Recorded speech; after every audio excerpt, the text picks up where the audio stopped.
What's going on, YouTube? Thank you for tuning in to another episode of Texas Street Stories, where we talk about what happens on these Texas streets. And if you haven't already subscribed, help your boy out and hit the subscribe button. On today's episode, we're going to continue talking about Robert Delgado, original Texas Syndicate leader. In 1976, a human virus that began in the early 1970s at the Folsom prison in Represa, California, was transferred by airplane and then by a prison chain bus across land to the LS1 unit in Huntsville, Texas. In its infancy, the deadly virus would claim many lives and be known in English as the Texas Syndicate, or TS, and in Spanish, El Sindicato Tejano, or ST. The TS would be the first Texas prison gang. Few prisoners had always rebelled against the building tenders, but in myriad, subtle ways. The resistance was always poorly organized, that is, until the syndicate came around. Superficially, at first look, the men joining the Texas Syndicate did not appear to have much in common beyond sharing bitterness toward the building tenders. They were an odd mixture of homeboys from different Texas cities and barrios that had put aside their traditional pride of mixing only with their homeboys. In 1978, I made my stand. I married into the Texas Syndicate ride at the age of 22, and that day I became officially a cuerno, as Texas Syndicate gang members are called. All of us had been born in the 1940s or early 1950s, but I was the youngest groom to join the gang. On my wedding night, the syndicate membership did not suppress the 30-man mark in the Texas prison system. In our membership between 1976 and 1983 never would exceed the 100-man mark. The seed of bitterness had brought us together. Joining the Texas Syndicate while living under the building tender boot had meaning and purpose. It gave us a sense of belonging. The spirit of carnalismo, brotherhood, was alive. I was ready to die in prison in the name of El Sindicato. The syndicate was ours. We created it, we nurtured it, and we were ready now to kill for it. No one had joined the TS, like psychologists suggest, because we came from abusive homes. To the contrary, most of us came from good homes where old traditional moral values of God, family, and country had been taught to us. The only abuse that we knew had come from our home in prison. Neither had we joined to deal drugs for protection, money, or to impress our peers. Our beef was with the brutal, murderous building tender snitch system. A system that was a bloody butcher shop where hundreds of prisoners had been murdered and nobody prosecuted because those murdered didn't count. The victims were poor, powerless, and expendable. A place where state-sanctioned homicides were often covered up on the coroner's death certificate as suicides, heart attacks, accidents, or death by natural cause, with a little help, if you know what I mean. The violent building tender syndicate clashes would become an ideological quarrel among prisoners who have the choice of riding the building tender bus of many or the anti-building tender Volkswagen of a few. Most prisoners chose to stand on the sidelines quietly and just watch.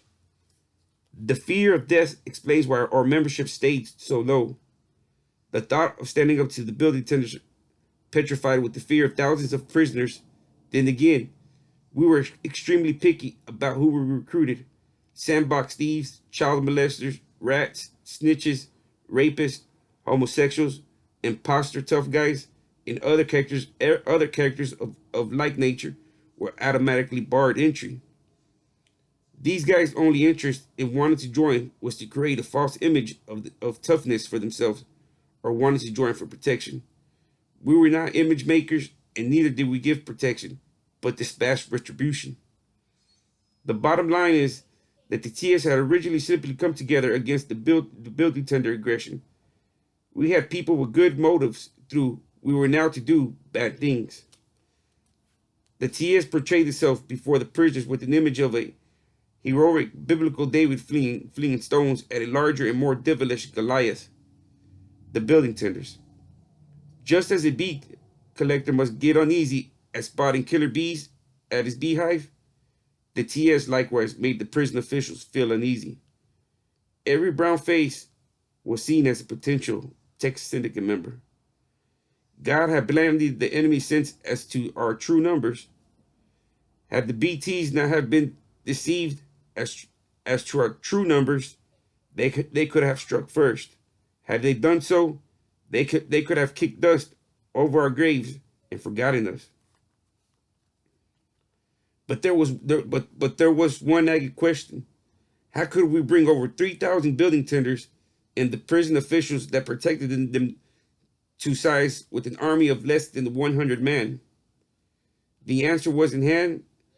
The first thing was to add fuel to the false illusion in the BTs in the prison officials' criminal minds that we were many, when in fact we were very few. The second thing was to strike terror into the hearts of the building tenders, who had never known retaliation, that is, organized retaliation. The TS retaliation policy was for any Texas Syndicate member beaten or killed, the building tenders would be made to pay with 2 of their own. So the prison officials' policy of beating someone blue, throwing them in solitary, and then transferring him off to another unit to prevent him from retaliating against the BTs became obsolete. Now, operating as a family, what affected one member involved all. My family of assassins would work like a pack of dogs to bring down what a single dog couldn't do. Bite the enemy from all sides while he soaps in his eyes, or while he sleeps in the run and hides in the shadows. Bite it again and again until it's worn down. Paranoid, the building tenders would never get again a good night's sleep, knowing that the killer or killers could be lurking somewhere outside their porch. By inspiring fear, we hoped to destroy not only their lives, but morale as well.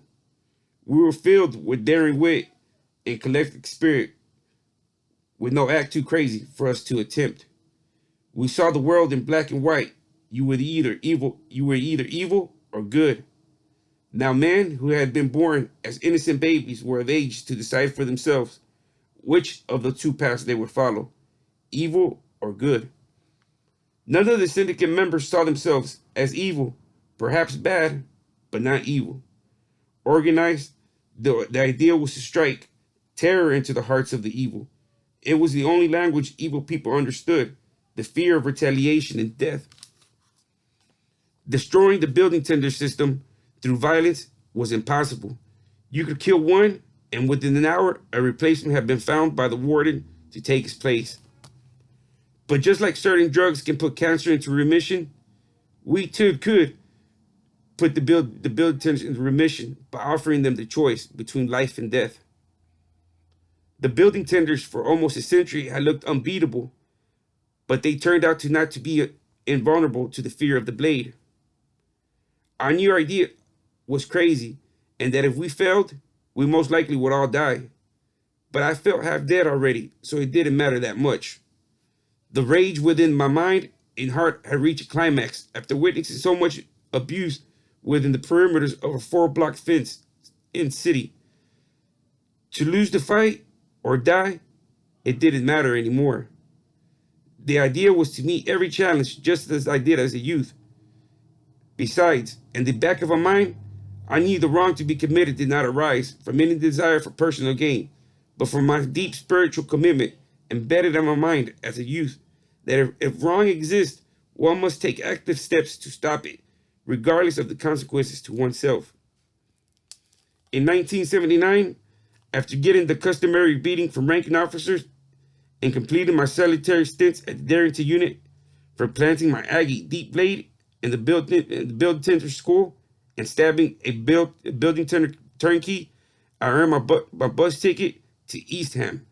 The Eastham unit, also known as El Jamón, in Spanish, the ham, in English, was the last stop unit, the worst of the worst, the little Alcatraz of Texas, the place described in the Texas Almanac as for the criminally violent insane. The place later featured in an October 1986 story in Newark magazine, inside America's toughest prison. The cream of the crop building tenders were there, and so was an assistant warden that was charged with several murders, but never tried. Eastham was a madhouse where shank diplomacy governed.